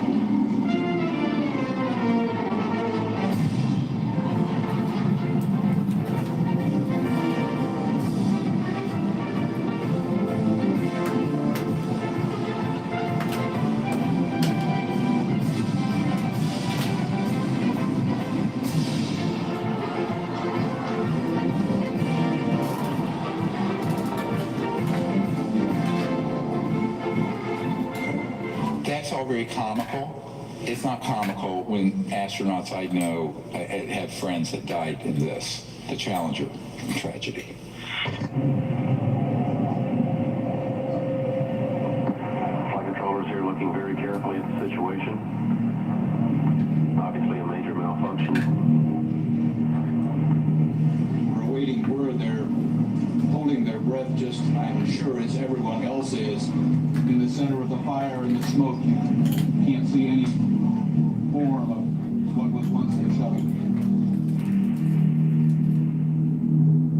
Here they are, going up on a Roman candle 40 years, 50 years, 60 years after we already had gravity control. This is the biggest cover-up and scandal in the known history of the world. Full stop. We've already got the technology to do away with solid rocket boosters. We've already got the technology to take away completely liquid rockets. Why wasn't the Challenger crew briefed on this technology if we already had the breakthrough in 1954? And so then people get into, how can this be? I put this out a lot because it's a not declassified document. But you have an organization called MAGIC, M-A-J-I, Majority Intelligence Committee, and a few others that run these covert projects. They are beyond black. What do I mean? They're unacknowledged special access projects. I'm sure you also unacknowledged. But these are the projects that are off the radar, even of the people who manage the black projects. So I call this beyond black. These are way off the book. And this was a security alert with a distribution list back in the 90s. So I gave this some people at the Pentagon, like Admiral Wilson, who I briefed, who was the head of intelligence, Joint Chiefs of Staff, and they got inside the program. I'm doing that now for a whole new generation of people since the law was passed. I think they get to the bottom of what UFOs are, or what they call now UAPs. Nobody calls them that. It's so ridiculous. Let me tell you what a UFO, UFA, they make up these fake names that are obfuscating unexplained aerial phenomena, like ball lightning or something. No, it isn't. First of all, it's not unexplained. Secondly, it's not aerial, and it's not just some phenomenon. They're either man-made UFOs or extraterrestrial. That's it. Keep it simple. The hardest thing for the senators and the White House people and the general public, and particularly the media, to understand, or scientists, is that if this is true, how could it be that it has been kept secret from the people? They're very good at counterintelligence. So it's structured, as Eisenhower warned us, to wear the military-industrial complex. In the councils of government, we must guard against the acquisition of unwarranted influence, whether sought or unsought, by the military-industrial complex. A very strong warning of what he saw coming, because he'd been living with it for 8 years. The CIA was only created in 1947, and the Pentagon and its generals were, gaining much more power and as the nuclear age progressed. And Eisenhower saw it. The combination of military power with industry. If you think about what the industrial part is of the military-industrial complex, the industrial is basically the fossil fuel giants and the chemical companies and the now increasingly the pharmaceutical companies that are running rampant and increasing their wealth by astronomical proportions. This is just the value of the raw materials. Look at these numbers, $150 trillion in oil. That's actually an underestimate now. 40 trillion in coal, $1 trillion in uranium. But that's just the raw. When you multiplier effect, when you take it from there to retail and creating the energy, it's many more hundreds of trillions. And that's what's being protected along with the Bretton Woods petrodollar, where they decided to make the dollar the reserve currency of the world, but it's being called the petrodollar. So the entire macroeconomic, global economic system is sitting on a crumbling foundation of the energy system we use. And it's going to have to be transitioned. It should have happened 100 years ago. Now we're out of time. The malefactors of great wealth, as Teddy Roosevelt once warned us about. Writing the laws, paying politicians to write the laws that they want. Why is that happening? Robert Kennedy Jr. wrote the introduction to both editions of my recent book, which was Horsemen of the Apocalypse Became Climate in Crisis in its most recent version. And he said this, which I think is quite apropos to what I've been talking about today.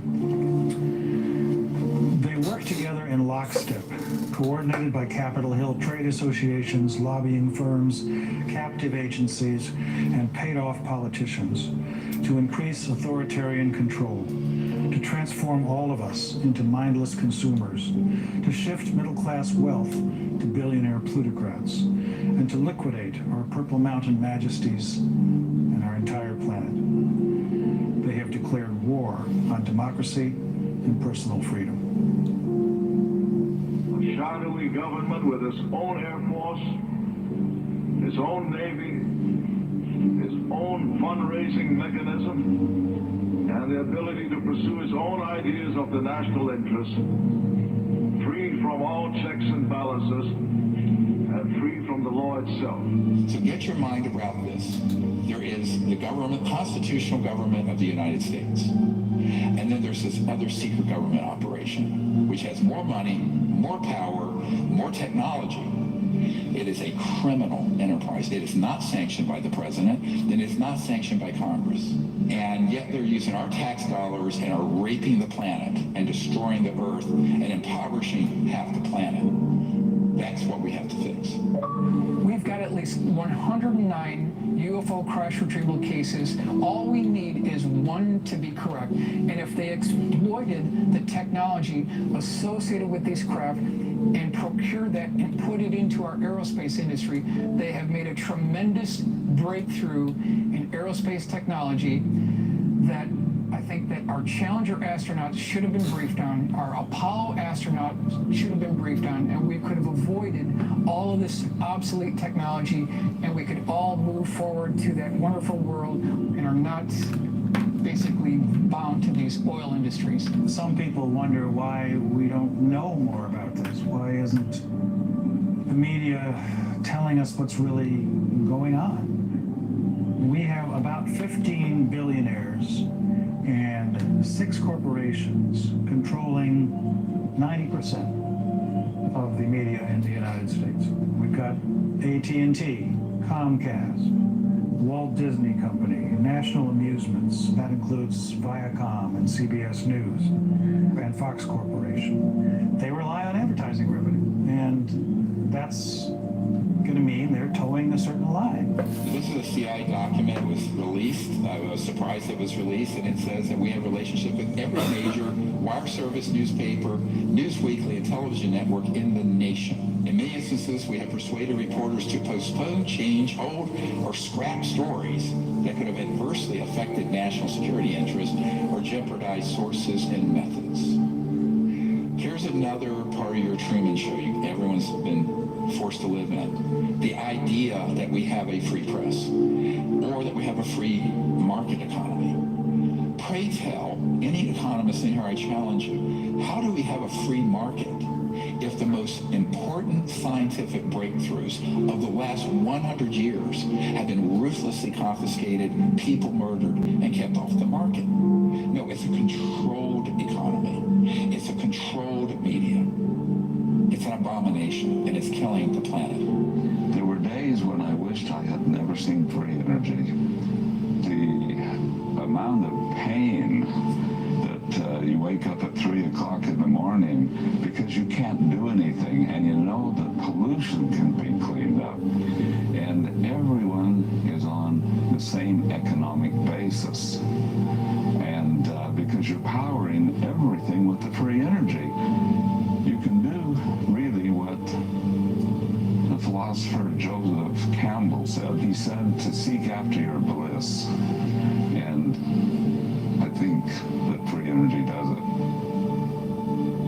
And so what do we do? Well, the current paradigm we just went through, the new would be unlimited abundance, no poverty in 20 years. There would be no poverty on Earth in 20 years with these technologies. Universal peace, because you're not fighting over everything now. And Earth in harmony with humanity and the biosphere restored. It's important to realize that the technology that is required to heal Earth already exists and has existed for a long time. That the problem is not fundamentally technological. If we came into coherence around the goal of healing Earth, we could do it in 5 years because the capacity of life to heal is just incredible. But we're just in the way of it all the time. I mean, even look what happens if you stop paving over a parking lot. In 5 years, cracks appear. Weeds are growing out of it. In 15 years, you see chunks of pavement here and there, and trees are growing. In 50 years, you don't even know a parking lot was ever there. In order to maintain Earth in a state of ugliness and unlife requires constant effort, because the power of life to live is so strong. That's what life wants to do. It wants to live. We only make 100 million cars a year. If we convert it like that, which is not going to happen, all manufacturing of automobiles to these zero-point energy generators, it would take, do the math, 15 years. We barely have 15 years left. The date I've been given, 2035 to 2040, and we're done. The scale of the transition is almost unthinkable. There are an estimated 14 million kilometers of paved roads across the Earth. There are many millions more of power lines comprising the so-called smart grid. A real smart grid would be no grid at all. We need a compassionate transition. Instead of displacing millions of workers who support today's energy infrastructure, we must enlist them in the radical transformation of our world that lies before us. You've all heard of the Hopi prophecy, probably. There are two lines on the Hopi prophecy. Right now, our entire planet is on the line, the upper line that terminates. We're an extinction level event trajectory. That's the path we're on. There's another line in the Hopi prophecies, and that's one that we have to jump onto that goes on and on forever. That's our choice. We, the people, have to choose it. It is not going to be done for you like a Ouija board in Washington or at Wall Street. We're going to have to unite and do this ourselves.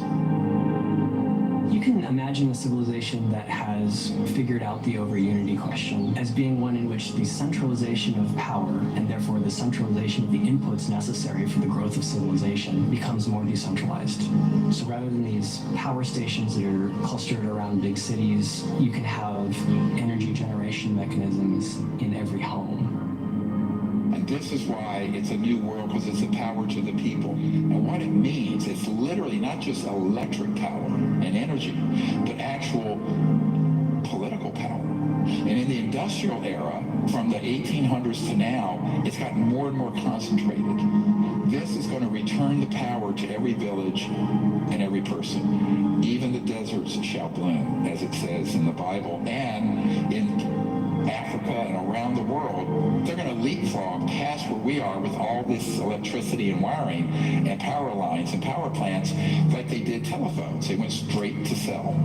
But this is a bigger leap where all over the world, all these impoverished areas, every little village and community will have its own energy generator for pulling water out of the humidity of the air. We have the technology to do that now. Why is it used? Because it uses a lot of electricity, which is polluting and expensive. It'll be a global village, all interconnected, but also all self-sufficient. Complete local self-sufficiency with no pollution. That's the world we could have had beginning in the 20s. 100 years later, may I suggest we accept it. It's time. We are 100 years behind where we should be right now. Why are we still pounding metal nails into boards to build houses? Why are we still loading up shipping containers on tankers and taking 2 months to get here? This is all a construct. And why call this a time snap? A time snap is when things have gone so far off track, the only way to fix it is for the people to unite and come up with a totally different strategy where in a decade to 2 decades we make up for 100 years. It can happen. And, you know, if nothing else, humans do want to survive. But this is now a survival question for every man, woman, and child on the earth. So that's why we have to do this. We have to remember also that the capacity for life to heal is almost unlimited. And we see this already with people who are restoring ecosystems and regenerating farmland. You know, even in a few years, miracles happen. You know, springs that have been dead for generations come back to life. Species that hadn't been seen in the area seemingly magically reappear. And so we can't forget that. We can't succumb to a despair that is founded in our distrust of the power of life itself, which again is part of the origin of our current condition. Visualize your house off the grid, clean energy, no wiring. Why? Because every device, whether it's this size device or your refrigerator, will have a small, solid state, quantum vacuum, zero-point energy device in it, running it. So there's no electromagnetic fields running through your house because you don't need wiring. Think what that'll do to construction costs and the simplicity of it. And here we are in the Sahara Desert, and you want to grow food. You create a biosphere dome. It's run on free, clean energy, as we've demonstrated. You're growing oranges. You can grow crops. You can have different zones in it for different temperature and humidity control. So anywhere on the planet that you need to have foods, it could be done under controlled circumstances, digitally automated, but with no cost for the energy and the water, virtually none. What that means is the food scarcity and starvation we're facing, that goes away very quickly in a 20-year period. Here's your typical street in your neighborhood and anywhere in the world. And as we bring these technologies out, the grid comes down. We don't need it anymore. When there's a snowstorm or hurricane or whatever, you don't lose power because you're not dependent on a grid that's going to be torn down by ice and snow and wind. You don't need wires. All these wires, the clutter of wires, you don't need them because every device will have its own source of energy. This could have been done decades ago.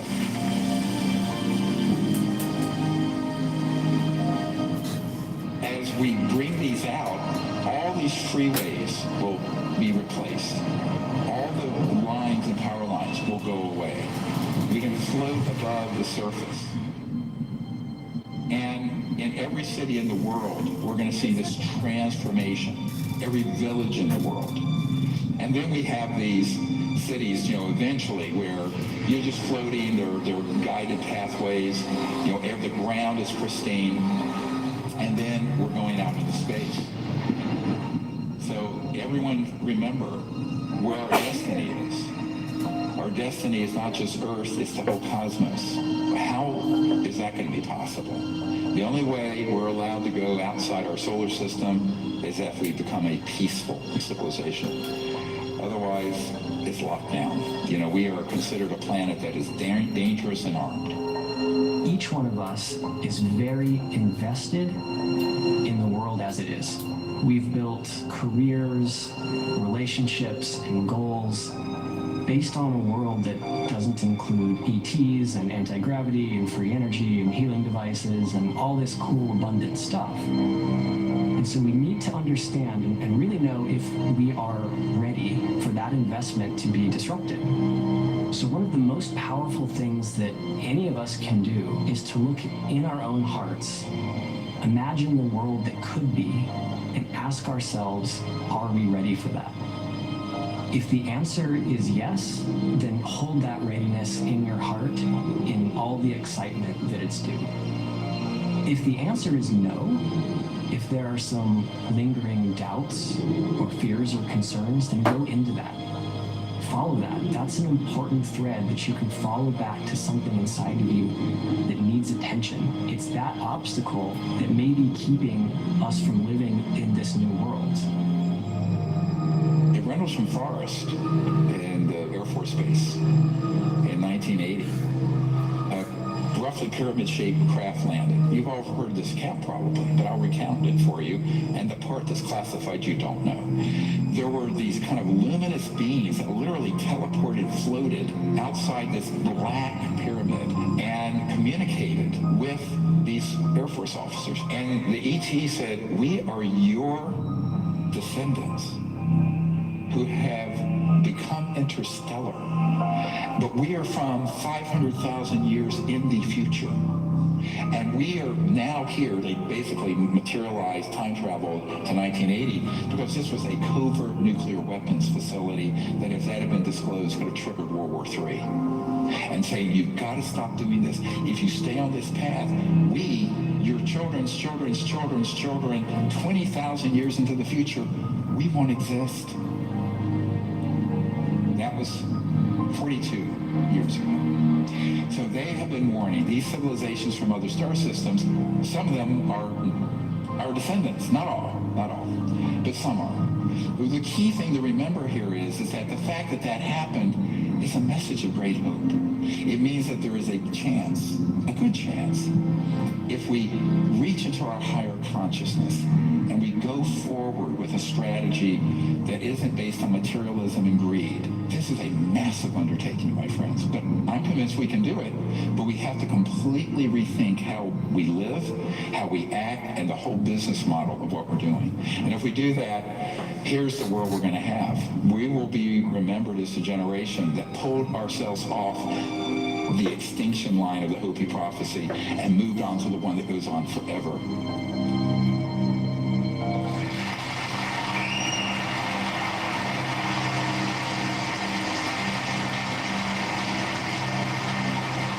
Thank you all. We can do it.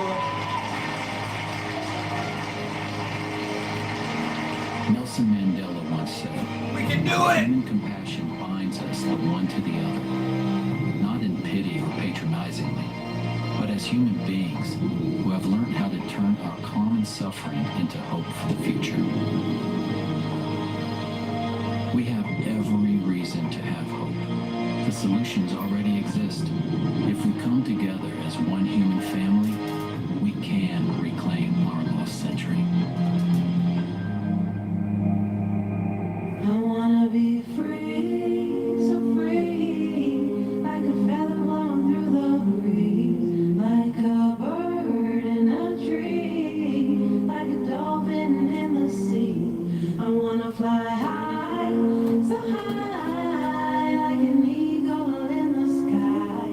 And when my time has come, I'll let it all go with a sigh. Pachamama.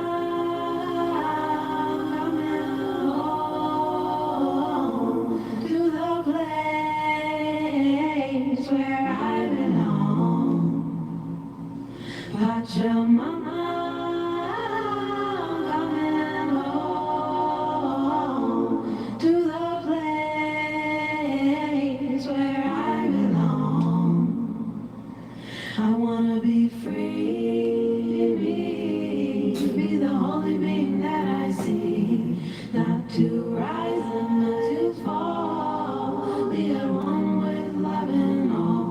There is no high, no low, there's nowhere else to go except inside your heart and be just who you are. Pachamama,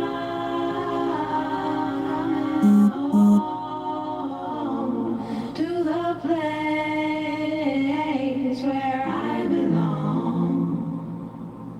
Pachamama,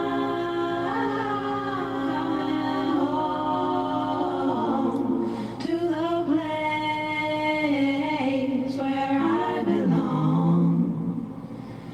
Pachamama, coming home to the place where I belong. mama coming home to the place where I belong. That was it. That was it. Pretty good. Pretty good.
What do we got here?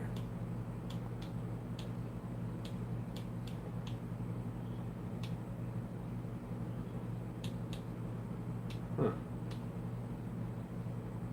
Yeah, we're good.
If a bully's picking on another kid, and that kid fights back, and then she cracks the bully's wig, and in doing so ensures that bully never strikes again, most people would agree that she was right to defend herself from the harm that bully was inflicted, because nobody has the right to reduce you to a victim. If you thinking that the woman is different from the bully, then you tripping, you don't fully understand it. God damn it. The government's the toughest, the most dangerous. One of all they guns are running motherfuckers aimed at us. They won't hesitate to let them bang and turn them man to dust. Turn them to a legal slave for freely trading cannabis. They say those drugs are bad, but ours are good. So take the shot or say goodbye to your livelihood. Give up your guns, you don't need them. We'll provide you safety, all it costs you is your freedom. We're under attack, we're under attack. We had enough of the government's crap. They busted at us, then we busted back. We up in this fight, we up in this fight. In the name of freedom we blaze. And the ops is self-defense, no, this is not retaliation. Retaliation. Retaliation. In the name of freedom we blaze. And the ops is self-defense, no, this is not retaliation.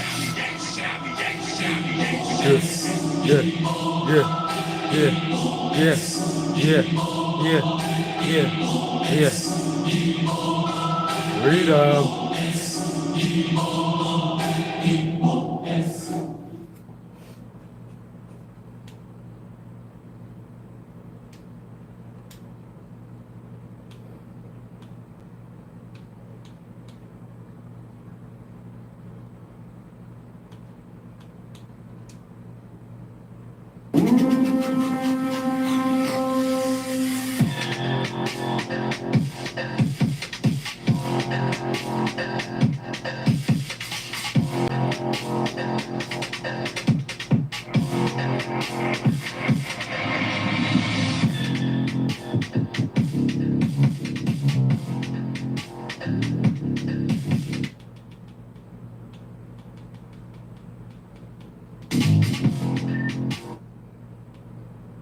This one. The wrong one. Fuck the ops, the real ops of the government, yeah. We busting shots, if it's not the best, then we up in it. Hey, the injustice stops when we come together, when we end it, yeah. Fighting for all when it ends it, yeah. Natural law, we must defend it.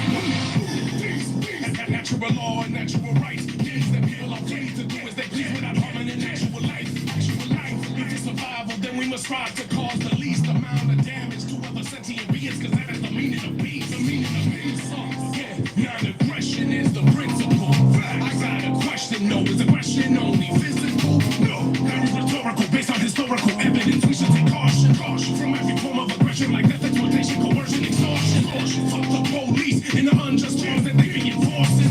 There will be no peace as long as the government's filling the coffins. Genocide worldwide is the result of our belief in the authority of the governmental code. Fuck the ops, cause the real ops are the government, yeah. We busting shots, if it's not the best, then we up in it. Hey, the injustice stops when we come together, when we end it. Fighting for all when it ends it, yeah. Natural law, we must defend it. The new world order. I'm a natural lawyer.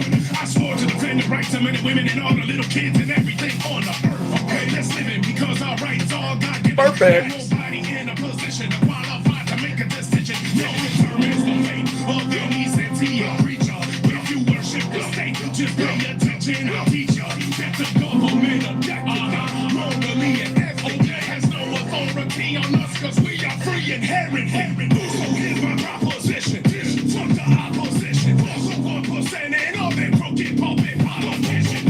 Fuck the tyrants with an iron fist. Fuck their experts and fuck the scientists. They're all a bunch of lying shit.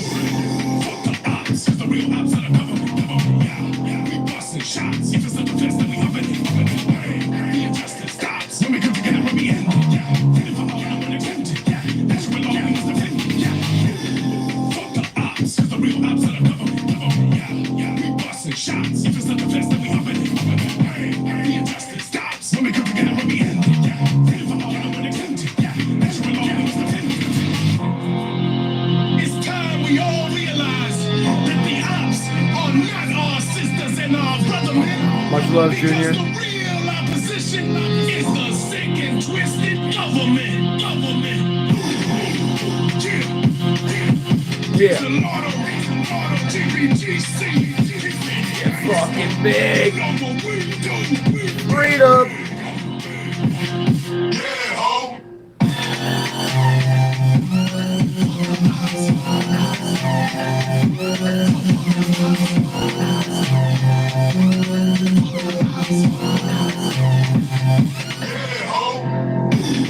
Fuck the ops, cause the real ops are the government, yeah. We busting shots, if it's not the best, then we up in it.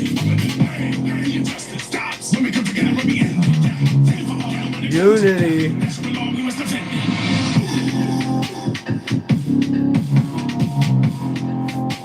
Yeah.